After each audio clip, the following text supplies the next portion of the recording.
जहाँ आदिवासी लोग रहते हैं, पूरे भारत में आदिवासी इलाकों की बात करें तो आपका ये जो इलाका है ये सबसे ज्यादा हमारे जीवन को परेशान करने वाला इलाका है। मैं भी इधर रह के गया हूँ काफी दिनों तक, क्रांति भाई को पता है। यहाँ जीना मुश्किल पड़ता है। हम लोग हमारे इलाके में हम लोग रहते हैं, आबादी बहुत ज्यादा है, घनत्व जनसंख्या का ज्यादा है।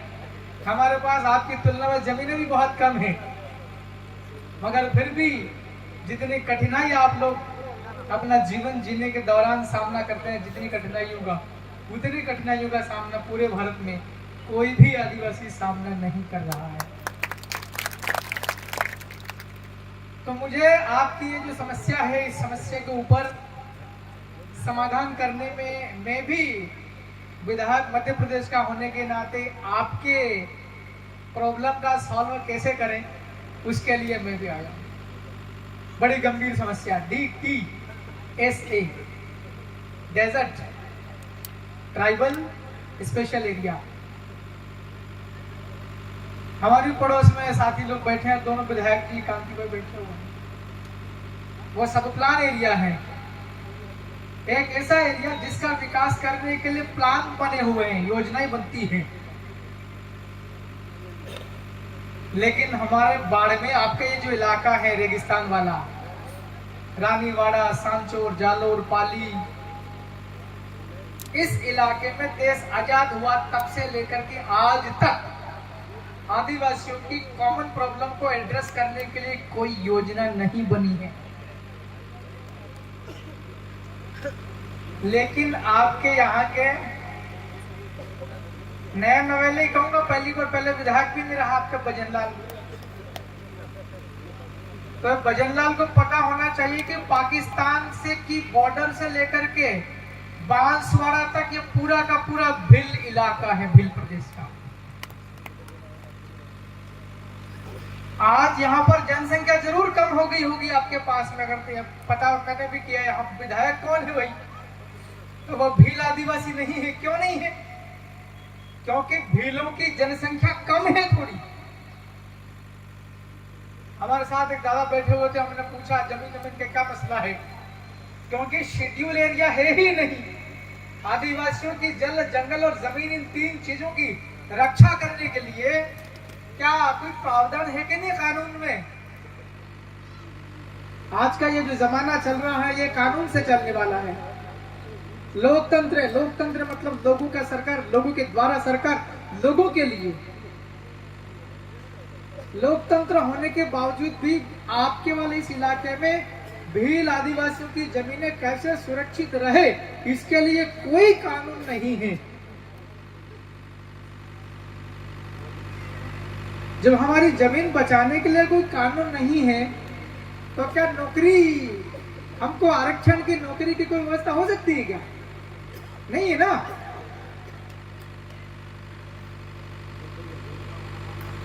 यहाँ जेकी पटेल जी हैं, थावर भाई हैं, राजस्थान के जयपुर की विधानसभा में आपके पास खूब ताकत है लोगों के लिए काम करने के लिए, लेकिन थोड़ी बहुत मेरे पास में भी है। उसका उपयोग मैं भी करूंगा आपकी समस्या का सॉल्व करने के लिए। जो मेमोरेंडम आपने पेश किया वो भजनलाल के टेबल पे पहुंचा देंगे और वापस फोन करके पूछेंगे भी भाई हमने लिखा है, कार्रवाई क्या किया। सही है कि नहीं है? अभी आप लोग कह रहे थे मोटरसाइकिल लेके भोपाल गया हूं, लेकिन मेरे उस वाले इलाके से मोटरसाइकिल लेकर जयपुर जाने में भी कोई ज्यादा टाइम नहीं लगने वाला।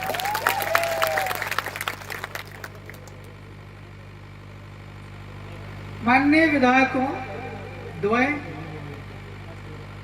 जब भी सत्र लगे, हमारा लगने वाला है 1 महीने, 15-20 दिन में, दिसंबर 15 के आसपास में है MP का। मेरे ख्याल से आपका भी लगभग यही होगा।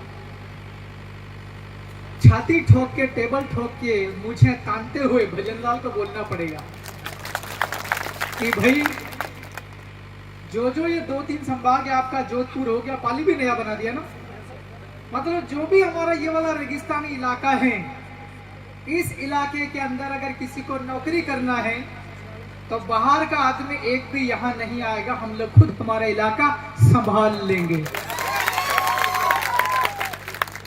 वो नौकरी पढ़ाने वाली, मास्टर वाली हो, चाहे पंचायत में हो, चाहे किसी कृषि विभाग में हो, कहीं पर भी हो।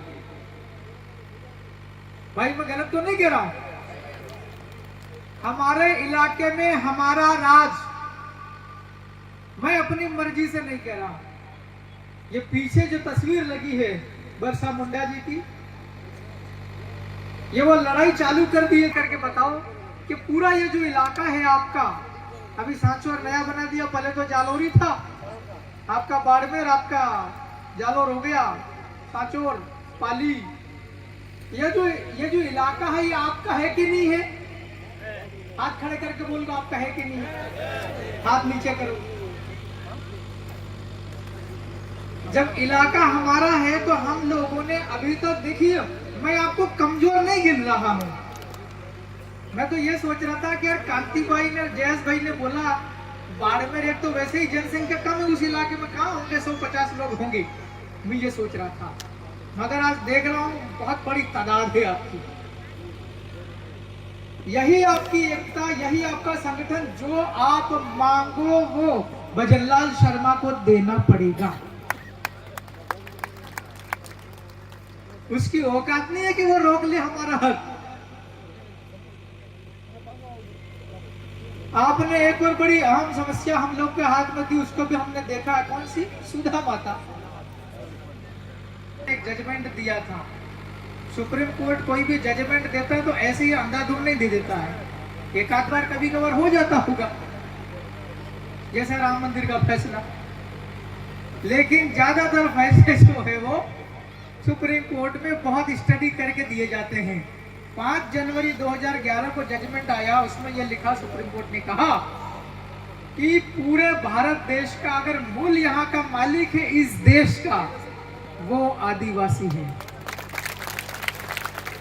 और उसमें भी भील जनजाति का जिक्र किया है, उसमें भी भील जनजाति का जिक्र किया है। हम इस वतन के मालिक के, पूरे देश के, कश्मीर से कन्याकुमारी, अटक से कटक, पूरा देश के हम लोग मालिक हैं। और आज मालिक की हालत बहुत खराब है भाइयों।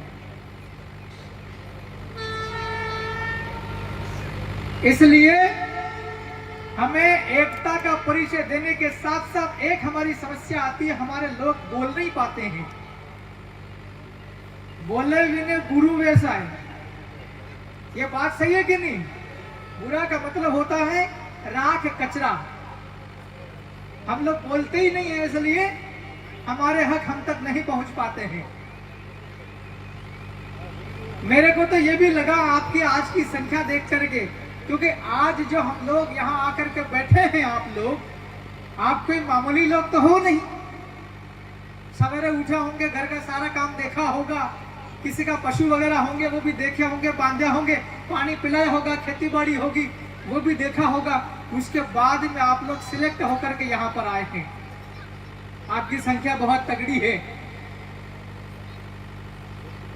हमारे दोनों विधायकों से आग्रह है, सांचौर जिला नया बन गया, लेकिन ये रानीवाड़े की विधानसभा आदिवासी के लिए आरक्षित होना चाहिए।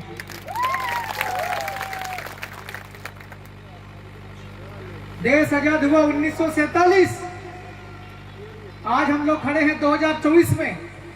इतना वक्त हो गया, 75 साल से ज्यादा। इतने लोग होने के बावजूद भी रानीवाड़ा के अंदर हमारी आवाज विधानसभा में उठाने के लिए कोई भी आदमी हमारे ग्रुप का नहीं गया। ग्रुप मतलब आपके भील आदिवासी का कोई भी नहीं गया है। इसलिए उसको भेजने के लिए पहले कोशिश ये करना चाहिए। अभी 2026 में परिसीमन होने वाला है ना? कोई आदिवासी बनेगी नई सीट, कोई बड़ी सीट होगी तो उसको 2-2 होंगे। इसलिए ये आवाज भी आप लोगों को उठानी है। जैसी मांग हम विधायकों को आप लोगों ने दी, ये ऐसी की ऐसी मांग विधायक लोग तो आपके लिए लड़ेंगे ही लड़ेंगे, लेकिन पहली प्राथमिकता आप स्वयं आपकी लड़ाई लड़ें। छेड़ना आपको है लड़ाई, और छेड़ दोगे तो लड़ने के लिए हम एमपी से चले आते हैं। आदिवासी इलाके के अंदर में गैर आदिवासी आदमी अपना कारोबार नहीं कर सकता, अपनी आजीविका नहीं कमा सकता है, अपना घर नहीं बना सकता है।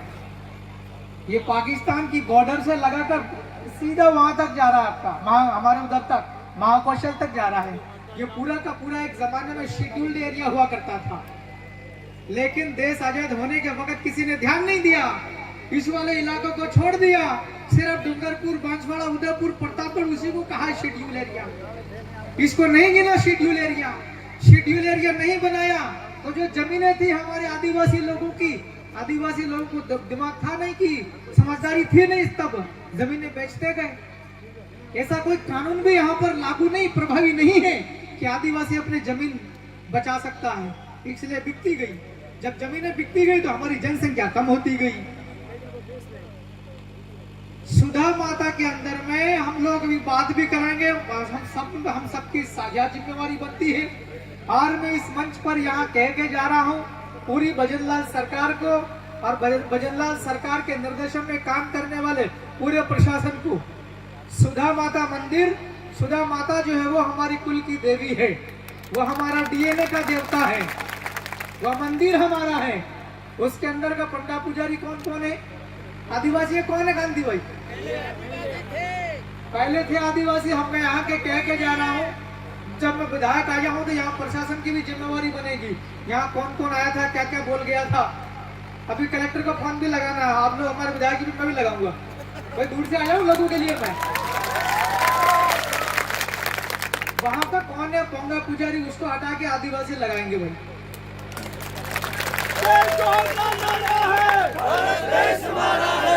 उसी मंदिर के आसपास के जितनी भी जमीन है, उस जमीन के ऊपर केवल आदिवासी लोग ही मकान बनाकर रहेंगे। और अगर कोई टूरिस्ट जैसा कर रखा ना, पर्यटन जैसा कर रखा ना, पर्यटन बना रखा है, उस पर्यटन करने बाहर के लोग दर्शन करने कभी कभार आ सकते हैं, लेकिन अगरबत्ती, नारियल, सामान भी आदिवासी बेचेंगे। सही है कि नहीं है? हमें ये जानकारी मिली है कि वहाँ छोटी छोटी मकान, झोपड़े बने हुए थे, टापरी बनी हुई थी, कोई ठेला गाड़ी के ऊपर अपना सामान बेच रहा था, उसको भी डिस्टर्ब किया, तोड़फोड़ करी है। इसलिए मैं तो वैसे ही हमारे मध्य प्रदेश वालों के लिए करता हूँ, आज इससे मैं राजस्थान वालों के लिए मूछें बड़ी कर रहा हूँ सरकार के लिए। भाई हमारे आदिवासी लोगों के इर्द गिर्द आना भी मत, है कि नहीं? हमारे इलाके में हमारा राज, सुधा माता के आसपास की सारी जमीन हमारी, और आज से हम लोग भी कार्रवाई चालू करेंगे। उस मंदिर के आसपास जितने भी जमीन है, सारी की सारी जमीन आदिवासियों के नाम से कागज में कर देना, रिकॉर्ड में। सही है कि नहीं है? राजस्व रिकॉर्ड में जमीन आदिवासियों के नाम होना होगा। और जिनने तोड़फोड़ करी उनके खिलाफ कानूनी कार्रवाई भी करवानी है। आपके इधर पुलिस वाले नहीं आते यहाँ पे? थानेदार कौन है उसको कवर कर देना कि आदिवासी मतलब इस मुल्क का मालिक, ये देश हमारा है, हम इस देश के मालिक है। हम मालिक वर्ग की झोपड़ी तोड़ी है, हम मालिक वर्ग की दुकान तोड़ी है, हमको वहां से बेदखल किया है सुधा माता के। वहां से जो ये लोग करने वाले हैं उनके खिलाफ मुकदमा दर्ज करवा के जेल के अंदर डालेंगे। फॉरेस्ट के लोग परेशान कर रहे हैं, वन विभाग वाले ही ना, फॉरेस्ट वाले कर रहे हैं ना। फॉरेस्ट वालों को बोलना चाहता हूं कि आदि अनादि काल से हम लोग ही इस देश के मालिक हैं। ये जंगल के छोटे छोटे पौधे जब थे तब हमारे बाप दादा इनकी रखवाली कर रहे थे। अगर इन जंगलों के छोटे छोटे पौधे थे तब हमारे बाप दादा इन पौधों की रखवाली नहीं करते तो बंदर भालू खा जाते पौधों को।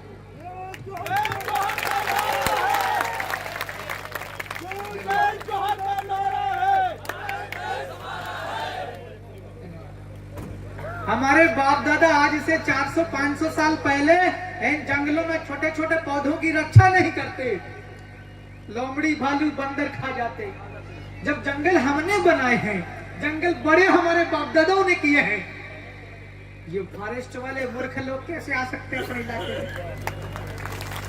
है कि नहीं है?